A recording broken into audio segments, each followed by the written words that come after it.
you for joining us on ERi-TV for English News Broadcast live from Asmara. Today is Thursday, 18th of July 2024. Here are stories making headlines today. Eritrea shares its experience on the implementation of sustainable development goals. Activity assessment meeting conducted in southern ERi-TV region. Russia and Ukraine swap 95 prisoners of war each. Severe Toronto storm caused flooding.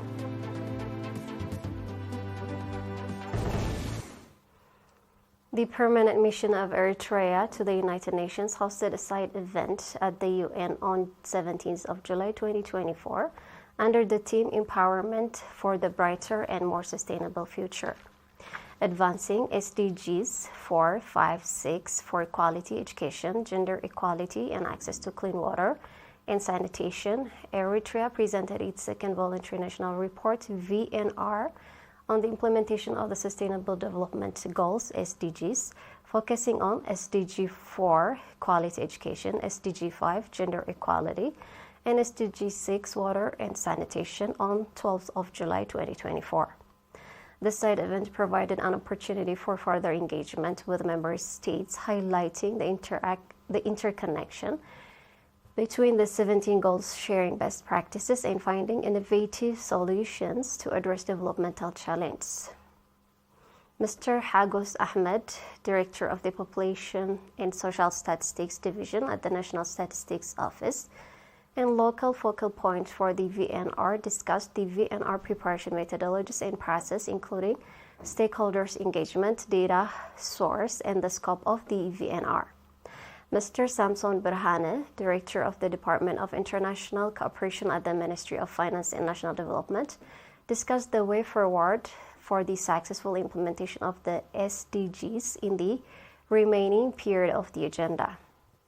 Mr. Mesfin Mahari from the Ministry of Education addressed progress on SDG 4, quality education.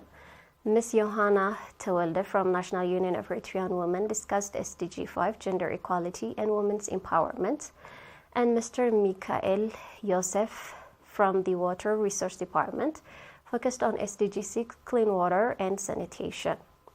Mrs. Nahla Falji, United Nations Resident Coordinator in Eritrea, shared her reflection on the work being done in Eritrea to advance the SDGs and the UN's partnership with Eritrea. Many member state attendees attended the event, including officials from the African Union and the UN system. Under Secretary General Christian Duarte, Special Advisor on Africa to the Secretary General, congratulated Eritrea on its achievement, as did many other participants. Eritrea's delegation to UN High-Level Political Forum also conducted a virtual seminar with the Eritrean community in Canada, engaging in lively interactive discussion on Eritrea's development trajectory. The Eritrean diaspora remains engaged and ready to contribute to Eritrea's development.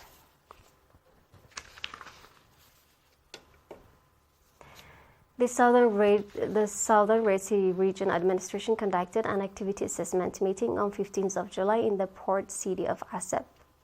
The meeting reviewed the progress of programs in the first half of 2024 and discussed the implementation of programs for the second half of the year.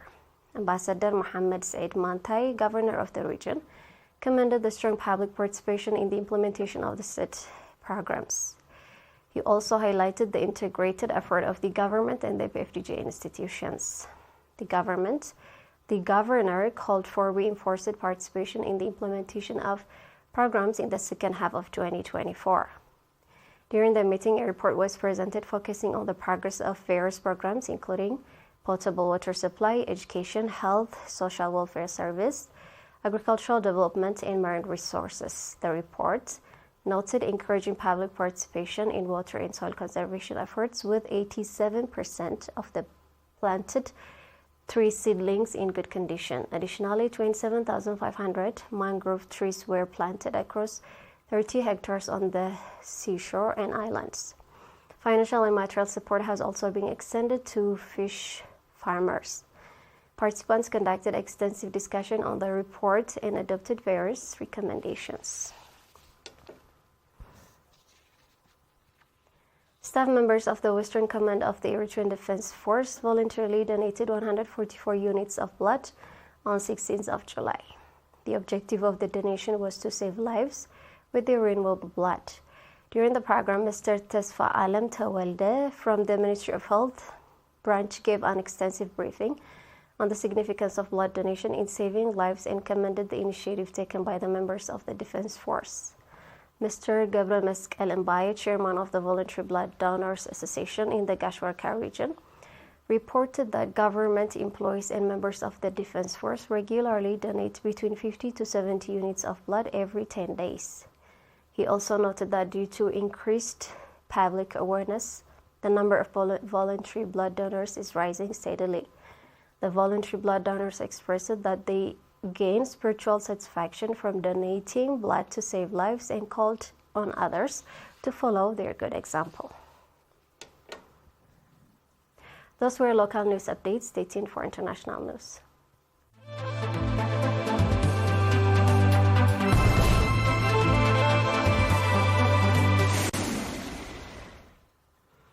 Ukraine and Russia have exchanged 95 prisoners of war each 3 weeks after their last swap, and as part of what have been occasionally agreements to send captured troops home.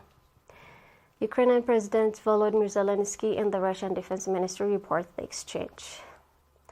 The prisoners of war POW swap was the 54th since the war began in February 2022.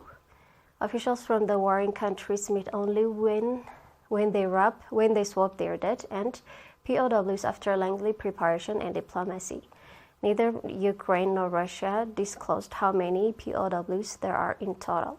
Zelensky said in post on the Telegram messaging service that the United Arab Emirates had again brokered the agreements. The UAE has said it maintains friendly relations with both Moscow and Kiev. Zelensky posted photos of mostly gaunt servicemen with shaven heads and wrapped in Ukrainian flags standing in what appeared to be an open area of countryside. And no matter how difficult it may be, we are looking for everyone who may be in captivity. We have to return everyone, Zelensky wrote on the post. Last January, Russia and Ukraine exchanged hundreds of prisoners of war in the biggest single release of captives. A severe storm left many of Toronto's streets flooded, including the Don Valley Parkway, and with thousands without power on Tuesday. At its peak Tuesday afternoon, 167,000 customers were without power. This is according to Toronto Hydro. Environment Canada issued a rainfall warning for the city on Tuesday morning with a risk of thunderstorms continuing in the afternoon and evening. The warning was no longer in effect by the early afternoon. However, there are still a number of major traffic and transit disruptions to be aware of. No significant rainfall is expected for the rest of Tuesday, the City of Toronto said in a news release Tuesday afternoon. The city said it received more than 700 calls to 311 about basement flooding.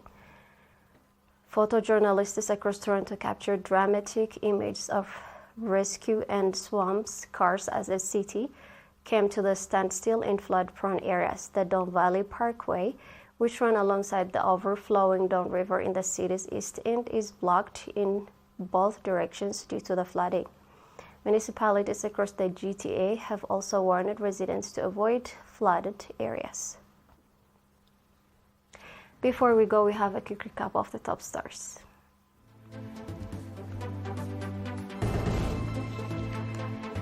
Eritrea shares its experience on implementation of Sustainable Development Goals. Activity assessment meeting conducted in Southern Red Sea region.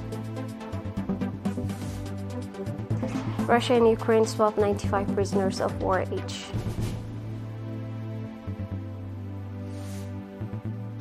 Severe Toronto storm causes flooding. And that wraps up our news broadcast for now. Thank you for watching.